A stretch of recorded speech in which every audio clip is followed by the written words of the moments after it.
নমস্কাৰ ষ্টুডিঅ'ত মই ৰিজু জনাবলৈ লৈছো এটি গুৰুত্বপূৰ্ণ খবৰ এছআই কাণ্ডৰ পিছত এইবাৰ জালত পৰিল এএছআই পংকজ বৰা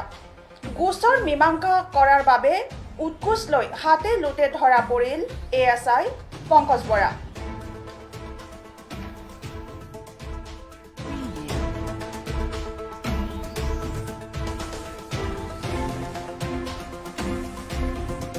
অসম আৰক্ষীৰ সাক্ষী পোছাকত পুনৰ দাগ লাগিল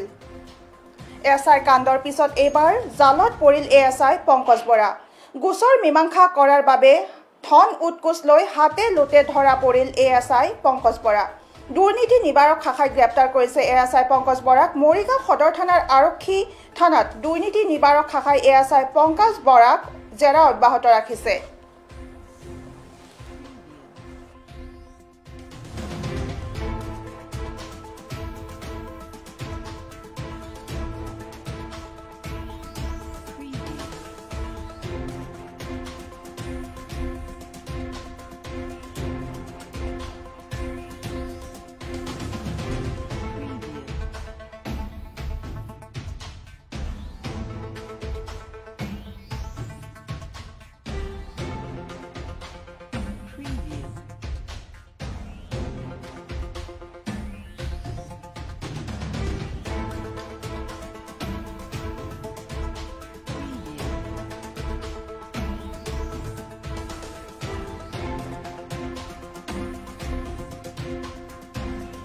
এই খবৰটো সৈতে মই ৰিজু ষ্টুডিঅ'ৰ পৰা বিদায় লৈছো পৰৱৰ্তী বাতৰিৰ বাবে চাই থাকিব পিআই নিউজ ৰাইজৰ দ্বাৰা ৰাইজৰ বাবে ধন্যবাদ